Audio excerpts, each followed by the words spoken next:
Bismillahirrahmanirrahim. Assalamualaikum warahmatullahi wabarakatuh.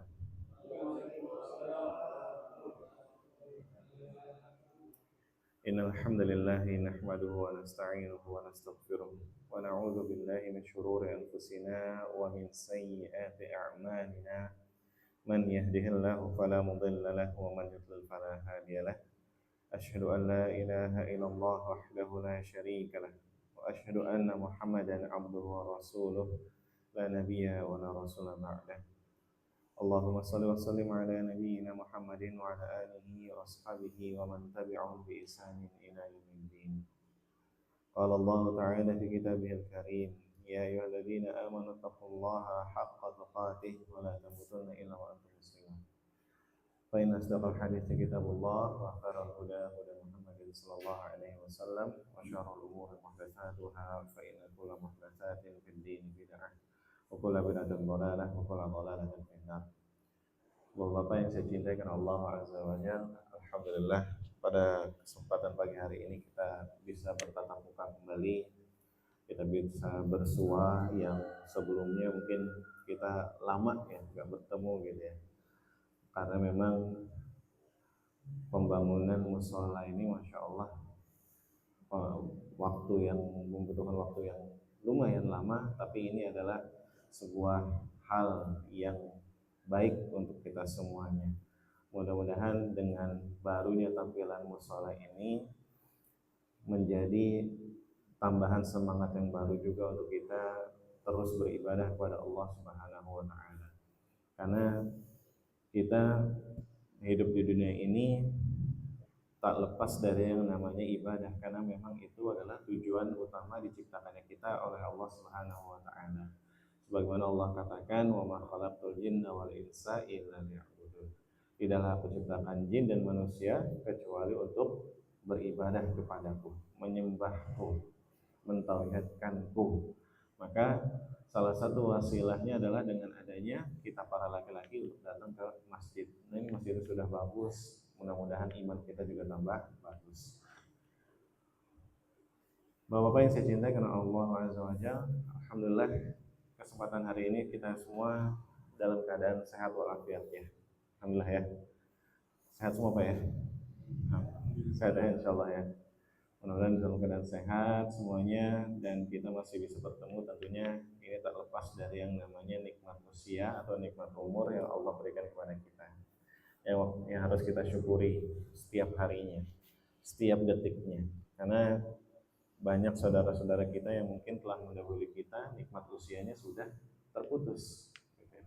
Sudah terputus. Ini adalah nikmat yang besar yang diberikan kepada kita, sebuah modal dalam hidup kita agar di dalam akhirat kita dapat mendapatkan hasil yang terbaik dari modal hidup ini, yaitu modal usia ini. Kata Imam Ibnu Jauzi rahimahullah ta'ala, beliau pernah mengatakan bahwasanya al-umru qasirun wal awqatu tafutu fakun harisan ala syarafiz zaman. Beliau pernah mengatakan tentang nikmat usia ini, mengatakan dan memberikan nasihat kepada kita semua dan mengingatkan kita semua bahwasanya kita diingatkan umur itu singkat, usia kita itu singkat. Karena memang Rasulullah SAW sendiri yang mengatakan bahwasanya umur umatnya sekitar 60 sampai 70 tahun. Kalau ada yang 100 itu bonus. Makanya alhamdulillah kita masih diberikan nikmat oleh Allah Subhanahu wa taala. Al-umru qasirun wal awqatu tafut. Waktu itu terus bergulir. Dia tidak akan menunggu kita. Dan kita juga tidak akan pernah berharap dia akan kembali. Yang ada bukan harapan tapi penyesalan jika kita mengharapkan waktu itu kembali. Maka ia mengingatkan kepada kita, Imam Ibnu Jauzi ini, wal awqatu tafut. Waktu ini akan terus bergulir, akan terus berjalan, tidak akan menunggu kita. Ia akan terus meninggalkan kita kalau kita tidak membersamai dia dengan baik. Fakun harisan ala syarafiz zaman. Maka ia mengatakan, jadilah orang yang tamak, orang yang pelit dengan kemuliaan waktu. Dengan kemuliaan waktu. Maksudnya bagaimana? Bukan berarti waktunya kita simpan, karena tidak mungkin kita simpan. Tapi adalah kita menjadikan waktu itu benar-benar selalu setiap detiknya ada manfaatnya buat kita. Baik manfaat buat di dunia maupun manfaat untuk di akhirat. Maka nikmat usia ini yang Allah berikan kepada kita itu akan dipertanggungjawabkan oleh kita semuanya di hadapan Allah Subhanahu wa taala. Sebagaimana Allah Subhanahu wa taala memberitahukan kepada kita bocoran kalau misalkan kita akan ditanya oleh Allah Subhanahu wa taala di hari kiamat. Ditanya tentang 4 perkara. Sebagaimana Rasulullah SAW sebutkan dalam hadis riwayat At-Tirmidzi, beliau mengatakan la tazulu qadama 'abdin hatta yus'ala la tazulu qadama 'abdin yaumal qiyamah hatta yus'ala an arba. Tidak akan beranjak kaki seseorang dari hari kiamat, di hari kiamat tersebut sampai ia akan ditanya tentang 4 perkara. Nah, tentang masalah waktu Allah bertanya 2 hal yang dipisahkan. Beliau Allah Subhanahu wa taala bertanya kepada kita an umrihi fi ma afna. Tentang umur kita, tentang usia kita, untuk apa kita habiskan. Untuk apa kita gunakan. Sepanjang waktu kita, untuk apa kita gunakan selama hidup kita.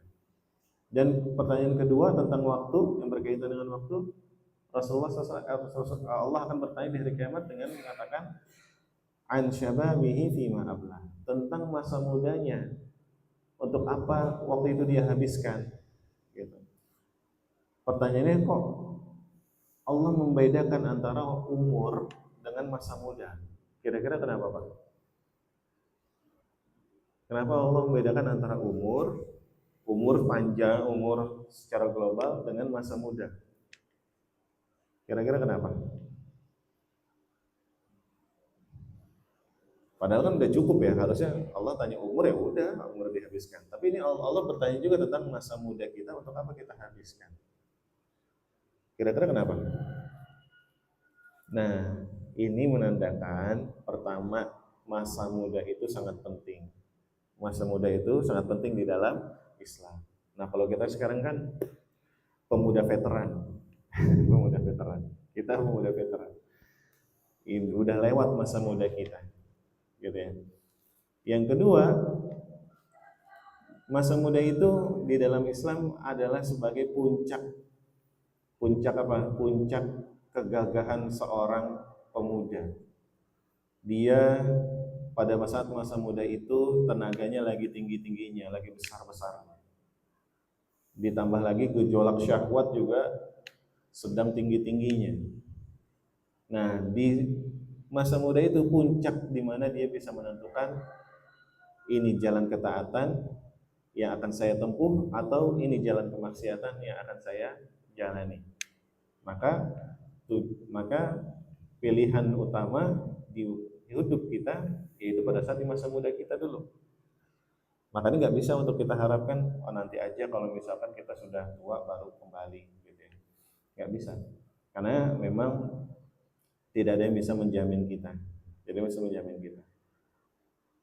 Untuk ini makanya saya menasihati diri saya pribadi dan kepada jamaah semuanya agar kita bisa memperbaiki sisa usia kita, mudah-mudahan dalam ketaatan kepada Allah Subhanahu wa taala sebagai modal kehidupan kita di akhirat kelak. Dan alhamdulillah semua dalam keadaan sehat hadir di masjid ini adalah juga menjadi sebuah modal kita untuk kehidupan akhirat kita sehingga kita bisa berkumpul lagi di surganya Allah Subhanahu wa taala. Amin ya rabbal alamin. Bapak-bapak yang saya cintai karena Allah Azza wa Jalla, kita lanjutkan kajian kita tentang tafsir surat Al-Bayyinah. Surat Al-Bayyinah. Tafsir surat Al-Bayyinah. Sudah ketemu tafsir surat Al-Bayyinah?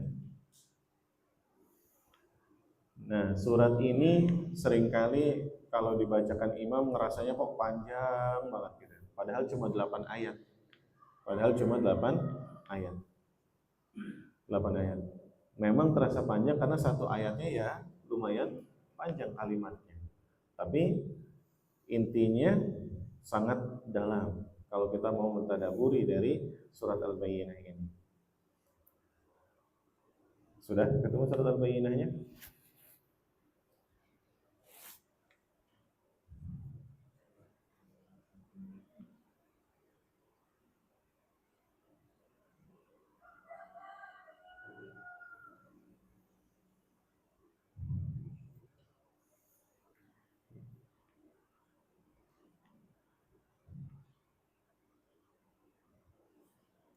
Dia sebelum surat Az-Zalzalah.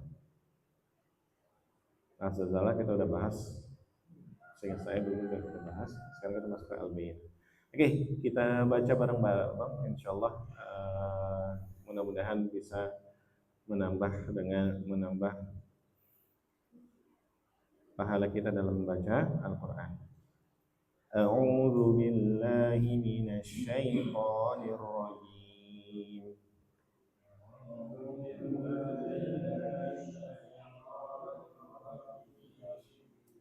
Bismillahirrahmanirrahim. Bismillahirrahmanirrahim. Lam yakunil ladzina kafaru min ahlil kitabi wal musyrikin munfakkin. لم يكن الذين كفروا من أهل الكتاب والمشركين منفكين حتى تأتيهم البينة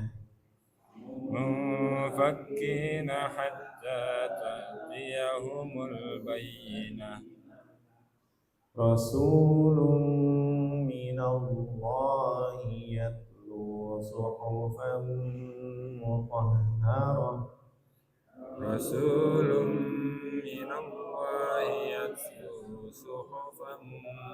مطهرة فيها كتب قيمة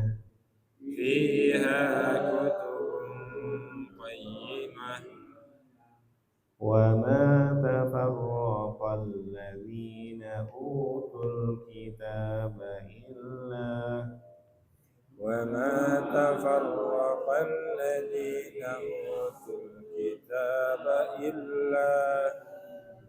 إلا من بعد ما جاءتهم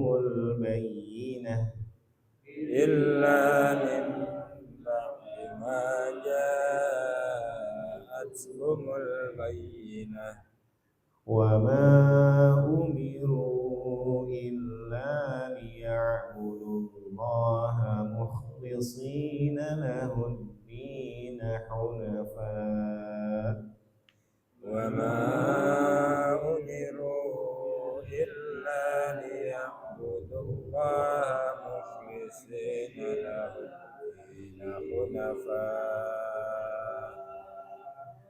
ويقيموا الصلاة ويؤتوا الزكاة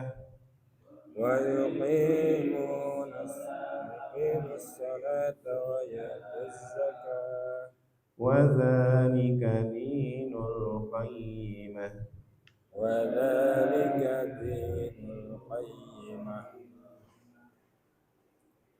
إن الذين كفروا من أهل الكتاب والمشركين في نار جهنم خالدين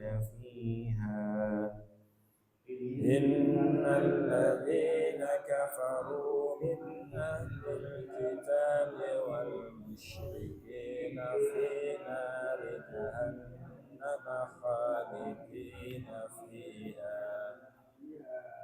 أولئك هم شر البرية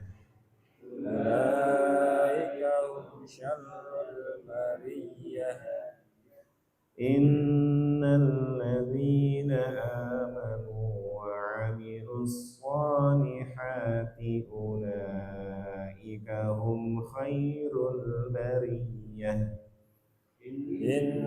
الذين آمنوا وعملوا الصالحات أولئك هم خير البرية جزاؤهم عند ربهم جنات عدن تجري من تحتها الأنهار جزاؤهم عند ربهم جنات عدن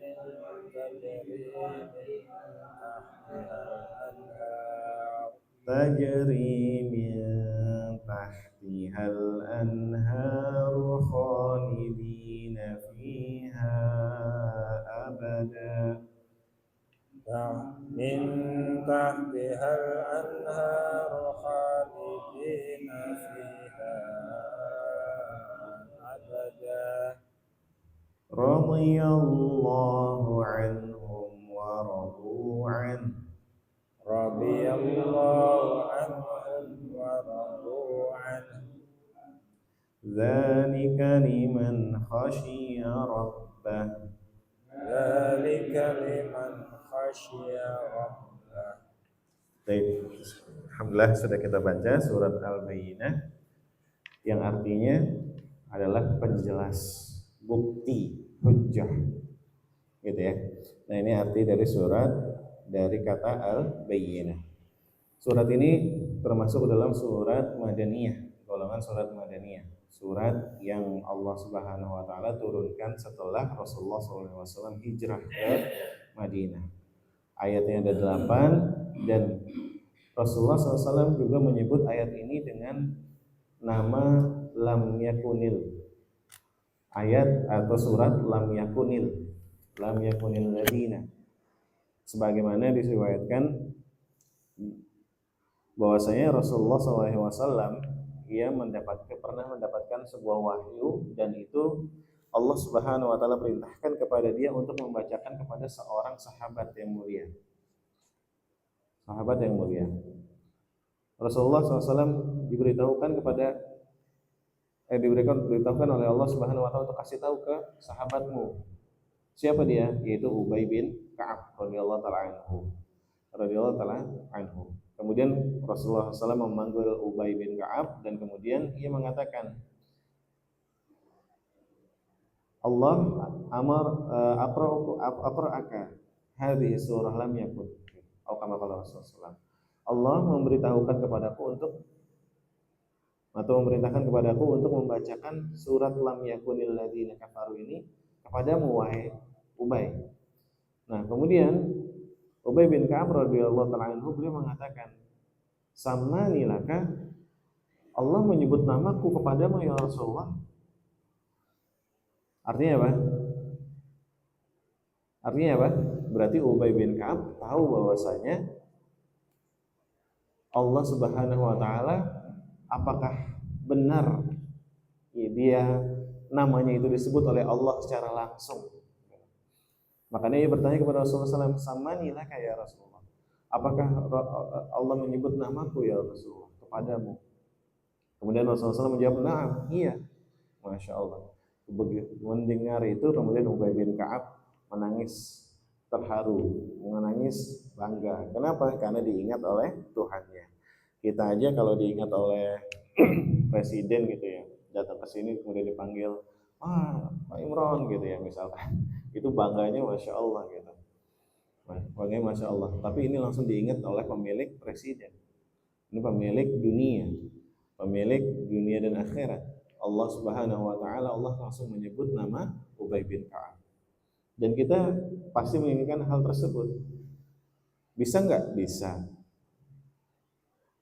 Bagaimana caranya biar kita diingat sama Allah? Kira-kira gimana caranya? Salah satunya adalah dengan hadir di majelis ilmu. Sebagaimana Allah Subhanahu Wa Taala menyebutkan janjinya lewat lisannya Rasulullah SAW bahwasanya apa? Orang-orang yang ia berkumpul di suatu tempat atau di sebuah masjid dari masjidnya Allah Subhanahu Wa Taala, kemudian ia membaca Al-Quran dan mempelajari Al-Quran, maka akan turun kepadanya 4 hal. Yang pertama adalah apa? Akan diampuni dosa-dosanya. Terus kemudian akan dinaungi wa ghasyiyatuhumur rahmah, dinaungi kasih sayang dari Allah Subhanahu wa taala. Wa haffathumul malaikah, dan kemudian para malaikat juga menaungi para penuntut ilmu. Dan kemudian wa zakarallahu fi man indah, dan Allah menyebut orang-orang yang dalam majelis ilmu tersebut yang berada menyebut kepada yang ada di sisi Allah Subhanahu wa taala, yaitu para malaikat. Nah, makanya kalau kita mau diingat sama Allah, Masya Allah kita harus hadir di majelis ilmu.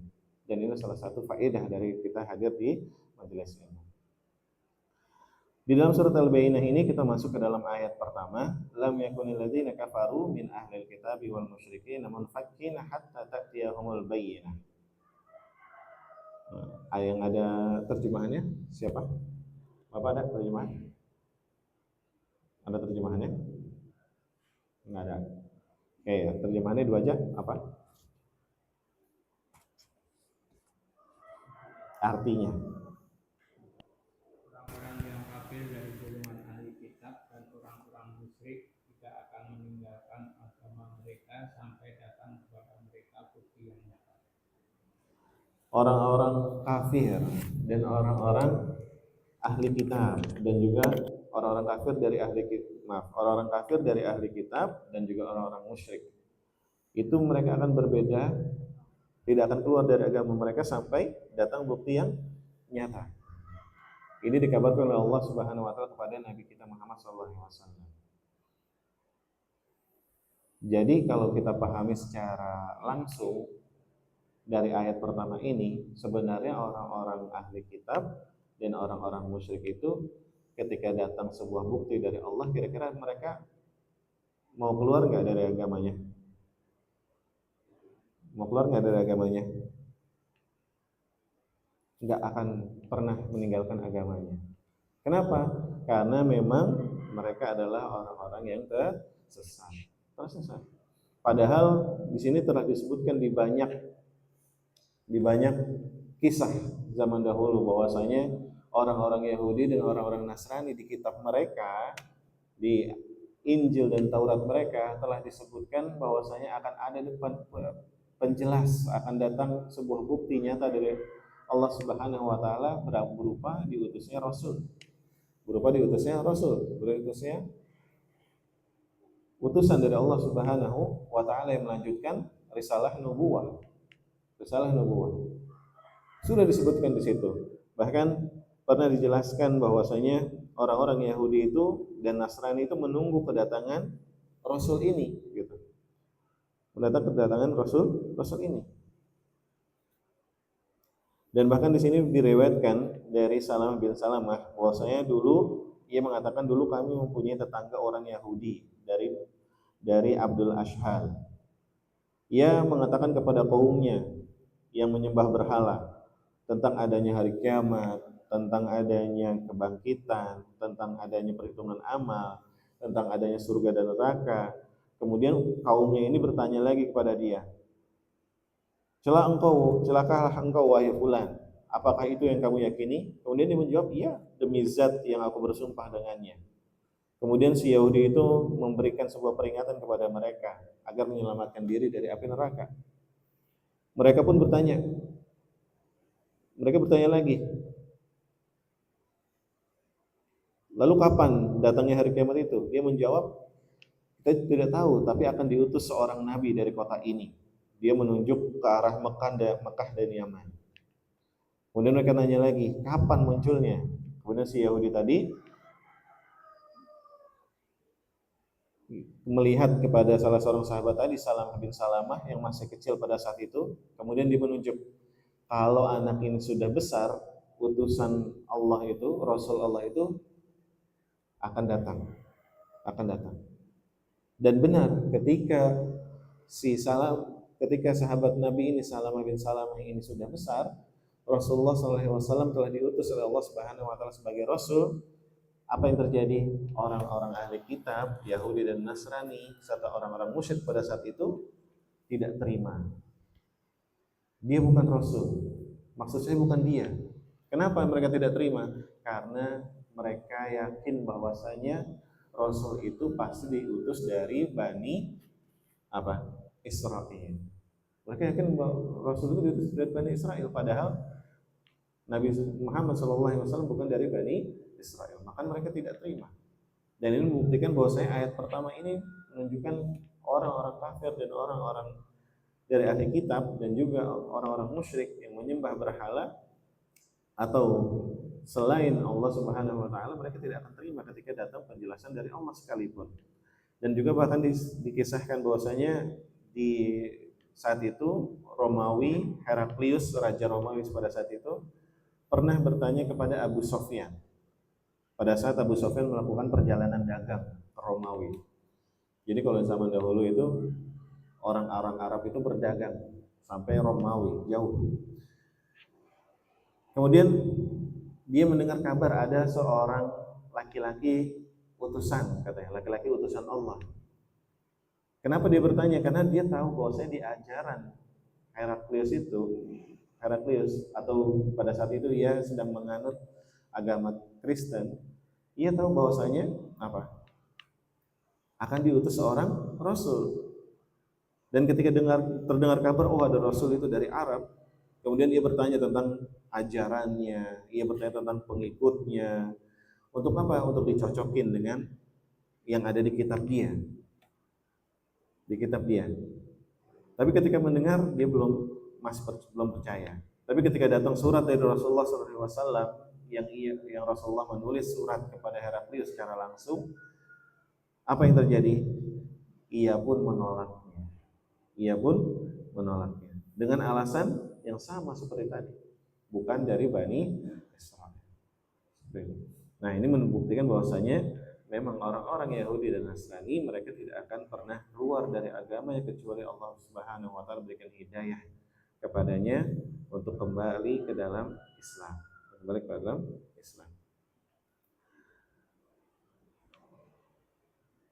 Maka di sini Allah Subhanahu wa taala di ayat pertama menyebutkan bahwasanya orang munfakin. Munfakin itu apa? Mufarriqin. Mereka terpecah. Mereka berbeda pendapat. Munfakin. Mereka berbeda pendapat. Ketika Rasulullah telah datang, mereka berbeda pendapat. Benarkah ini Rasul atau bukan? Tapi ulama tafsir menjelaskan bahwasanya al-bayyinah di sini mereka juga berbeda pendapat bukan hanya tentang Rasul, tapi juga tentang Al-Qur'an. Kenapa? Allah Subhanahu wa taala sebutkan di ayat kedua, Rasulun minallahi yatlu suhufan mutahharah. Seorang rasul yang dia diutus oleh Allah Subhanahu wa taala membacakan suhuf mutahharah. Suhuf, lembaran-lembaran yang suci atau kitab suci. Fiha kutubun qayyimah. Yang di dalamnya ada kitab-kitab. Nah, ini kalau kita baca secara ininya, kalau terjemahannya diartikan apa, Pak? Fiha kutubun qayyimah. Di dalamnya terdapat kitab-kitab yang lurus, ya. Kalau tadi ayat keduanya suhuf lembar-lembaran, ayat ketiganya di dalam lembaran itu ada kitab-kitab yang lurus. Kira-kira bertentangan nggak? Lembaran, tapi di dalamnya ada kitab. Harusnya gimana? Kitab di dalamnya ada lembaran, gitu kan ya? Nah, makanya para ulama tafsir menyebutkan kutub di sini jamak dari kata kitab bukan berarti kitab yang bentuknya buku yang seperti kita pegang. Tapi apa? Kutub di sini adalah syara'i atau syariat yang Allah turunkan di dalam suhuf tersebut, di dalam Al-Qur'anul Karim. Dalam Al-Qur'an syariat, aturan-aturan halal dan haram, larang-larangan yang qayyimah, itu tegak. Tegak maksudnya di sini adalah ia akan tegak sampai hari kiamat. Tidak akan pernah berubah aturan-aturan atau syariat-syariat Allah Subhanahu wa taala yang telah ditetapkan semenjak diutusnya Rasulullah sallallahu alaihi wasallam. Tidak akan pernah berubah, qayyim. Wa ma tafarraqa alladziina utul kitaba illa min ba'di ma ja'atuhumul bayyinah. Dan mereka apa? Tafarruq. Dan tidaklah mereka berbeda pendapat dari yang diberikan ke kitab mereka, siapa aja mereka? Ahli kitab, illa min ba'di ma ja'atuhumul bayyinah. Mereka berbeda pendapat ketika datang bayyinah tersebut. Berbeda pendapat tentang bayyinah. Wa ma umiru illa liya'budullaha mukhlishina lahuddin hunafa'a wa yuqimus salata wa yutuz zakata wa dzalika dinul qayyim. Padahal mereka tidak disuruh kecuali supaya menyembah Allah dengan memurnikan ketaatan kepadanya. Nah, ini seakan-akan ini adalah kalimat sindiran kepada orang-orang ahli kitab itu yang mereka berpendapat. Padahal mereka sudah ada di dalam kitabnya itu tentang penjelasan dari Rasulullah SAW, dari Al-Quran, dari agama yang dibawa oleh Rasulullah SAW. Ini yang benar seperti apa. Dan mereka tinggal apa? Tinggal liya'budullaha mukhlishina lahuddin. Apa itu? Berarti berbicara tentang tauhid. Berbicara tentang tauhid. Padahal mereka tinggal mentauhidkan Allah saja. Orang-orang ahli kitab Yahudi dan Nasrani sudah tinggal tauhid saja, masuk ke dalam Islam. Enggak usah masih mempertimbangkan tentang sembahan-sembahan selain Allah Subhanahu wa taala. Tentang tauhid. Terus kemudian ngapain? Udah mentauhidkan Allah, kemudian wa yuqimus shalah wa yutuz zakat. Mendirikan salat dan menunaikan zakat. Nah, para ulama tafsir menyebutkan bahwasanya tiga hal ini adalah dasar utama seorang muslim, ibadah dasar utama seorang muslim. Tauhid yang berasal mungkin diambil dari intisari syahadat kita. Diambil dari intisari syahadat kita, yaitu syahadat tauhid dan syahadat rasul. Syahadat tauhid bunyinya apa, Pak? Apa bunyi syahadat tauhid? Asyhadu alla ilaha illallah. Syahadat rasul wa asyhadu anna muhammadar rasulullah. Ini intisarinya diambil dari syahadat kita, yaitu tauhid kepada Allah Subhanahu wa taala.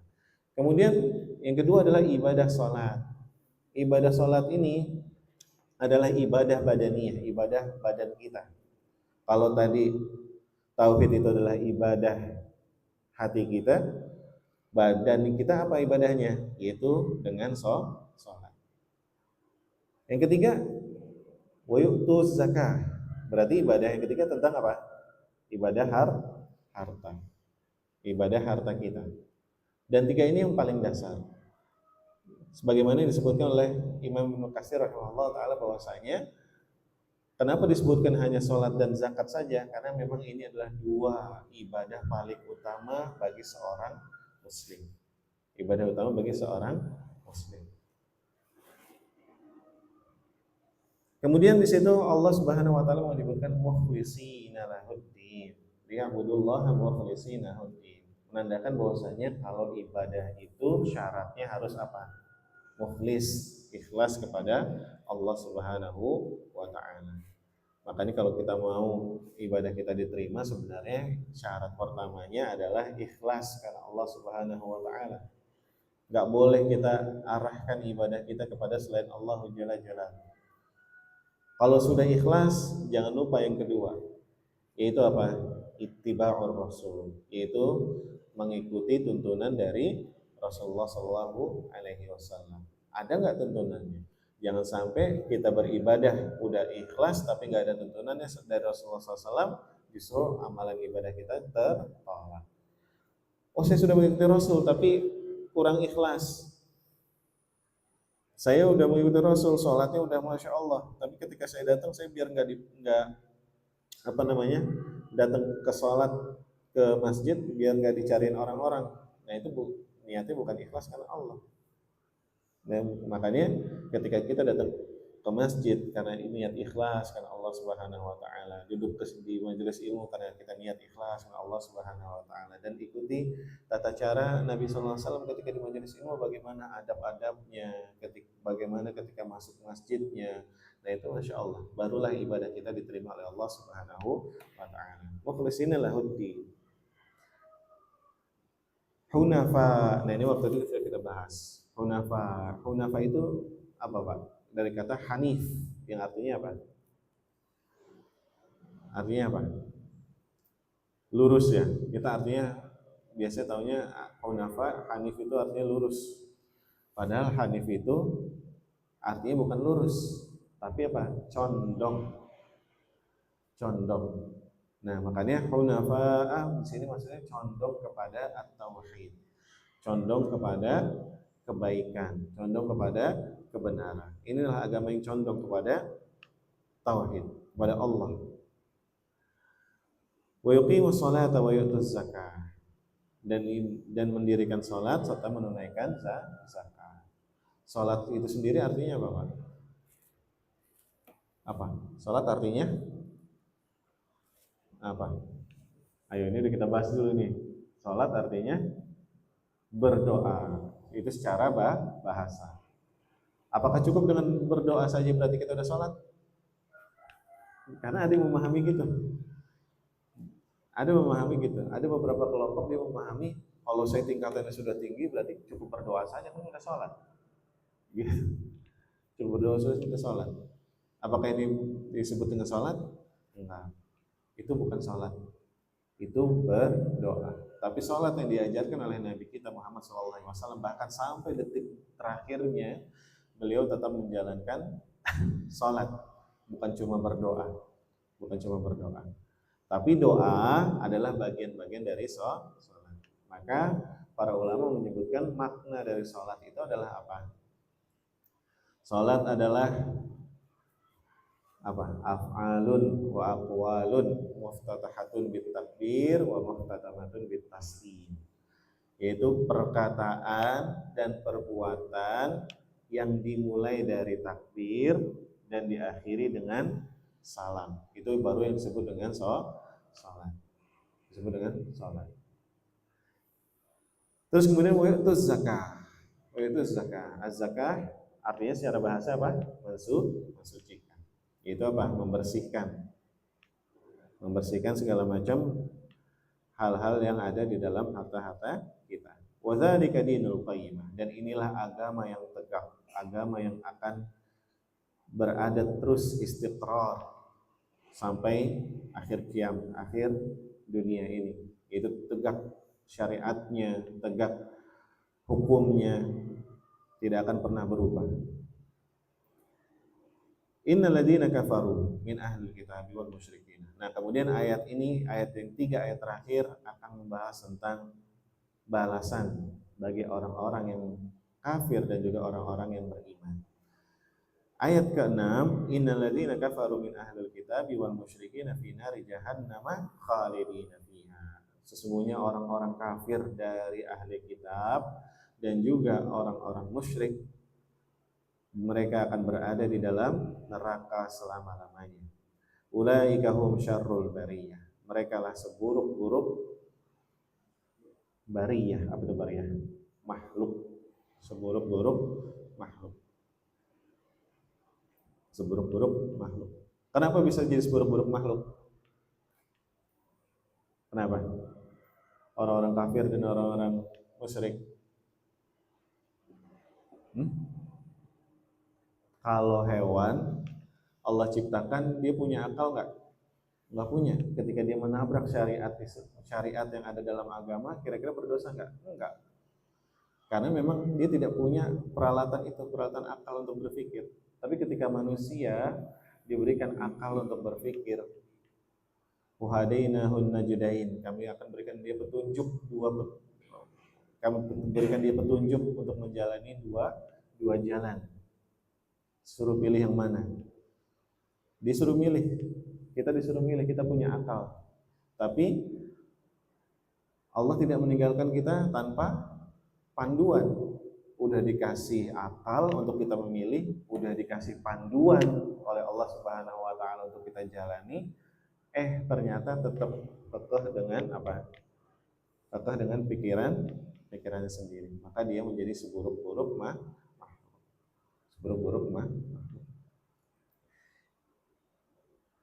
Sebaliknya, innal ladzina amanu wa 'amilus solihati ulaika hum khairul bariyah. Sesungguhnya orang-orang yang beriman kepada Allah, mereka beriman. Nah, tentunya iman ini nggak akan muncul kalau tidak dilandasi dengan ilmu.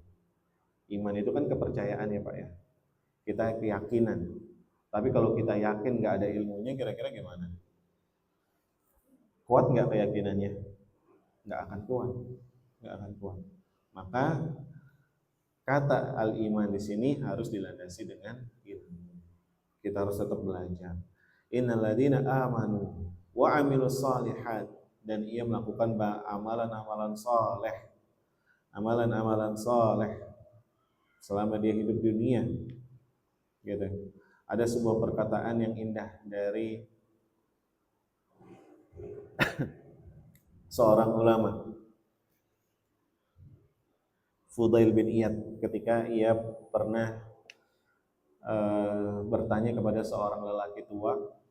Kemudian dia tanya kepada lelaki tua tersebut, berapa umurnya? Umur saya 60, kata laki-laki. Terus kemudian Fudail bin Iyad, seorang tabi'in ini bertanya lagi, rahimahullah ta'ala, berarti selama 60 tahun ini engkau lagi berjalan menuju Tuhanmu dan engkau akan kembali. Laki-laki tua ini bilang, innalillahi wa inna ilaihi raji'un. Terus kata Fudail bin Iyad, tahu nggak arti innalillahi wa inna ilaihi raji'un? Kata laki tua ini, tahu, aku adalah hamba Allah dan aku akan kembali kepada Allah. Aku akan kembali kepada Allah. Nah, terus kemudian ada perkataan dari Fudail bin Iyad yang patut kita renungi. Beliau mengatakan, man alima annahu abdun lillah wa annahu ilaihi raji'. Barang siapa yang tahu dia adalah hamba Allah dan dia juga tahu akan kembali kepada Allah Subhanahu wa taala, falya'lam annahu mauquf. Maka sadarilah hamba tersebut pasti akan berdiri di hadapan Tuhannya. Man alima annahu mauquf, barang siapa yang ia tahu dia akan berdiri di hadapan Tuhannya, falya'lam annahu mas'ul, maka ketahuilah ia akan ditanya oleh Tuhannya. Man alima annahu mas'ul, barang siapa yang dia tahu bahwa saya akan ditanya sama Tuhannya, falyu'id li su'ali jawaban, maka persiapkanlah selama hidup di dunia ini sebuah jawaban dari pertanyaan-pertanyaan yang akan ditanya Tuhannya. Nah, bagaimana kita mengetahui jawaban dari Tuhannya? Yaitu dengan kita mempersiapkan diri kita dengan keimanan dan amal-amal soleh selama hidup di dunia. Gimana dengan amal soleh di hidup di dunia? Maka kita menjadi ulaika hum khairul bariyah, orang-orang yang sudah beriman dan melaksanakan amalan soleh, memanfaatkan waktu-waktunya untuk melakukan amalan soleh, insya Allah dia akan menjadi seorang yang sebaik-baik makhluk. Dan balasan terakhirnya adalah yang paling puncak, jazaa'uhum 'inda rabbihim jannatu 'adnin tajri min tahtihal anharu khalidina fiha abada. Balasan mereka, yaitu orang-orang yang beriman kepada Allah Subhanahu wa taala dan kepada rukun iman lainnya, balasan di sisi Tuhannya adalah jannatu 'adnin, yaitu surga yang aden. Nah, di sini berbeda pendapat dari para ulama. Aden di sini nama surga apa bukan? Gitu. Ibnu Qayyim rahimahullah taala, beliau merojihkan bahwasanya Aden di sini bukan nama surga, tapi Aden di sini adalah sifat surga. Apa itu Aden? Aden sifat surga yang berarti al-istiqrar, akan terus selama-lamanya. Maksudnya apa? Nikmatnya akan terus, tidak akan pernah terputus. Gitu. Aden. Jannatu Aden tajri min tahtihal anhar, yang mengalir di bawah sungai-sungai. Mengalir di bawah sungai-sungai. Khalidina fiha abada, yang ia akan khalidina. Nah, ini uniknya Allah Subhanahu wa taala saking mau menguatkan kepada kita dan biar kita tambah yakin, Allah menggunakan kata khalidina yang artinya kekal, tapi ditambah fiha abada, selama-lamanya. Udah kekal selama-lamanya. Ya, padahal kalau kita paham bahasa, kekal itu apa sih? udah selama-lamanya gitu kan, udah nggak akan hancur gitu, nggak akan hancur. Tapi Allah tambahin lagi biar kita kuat, abada, selama-lamanya lagi, kekal selama-lamanya. Khalidina fiha abada.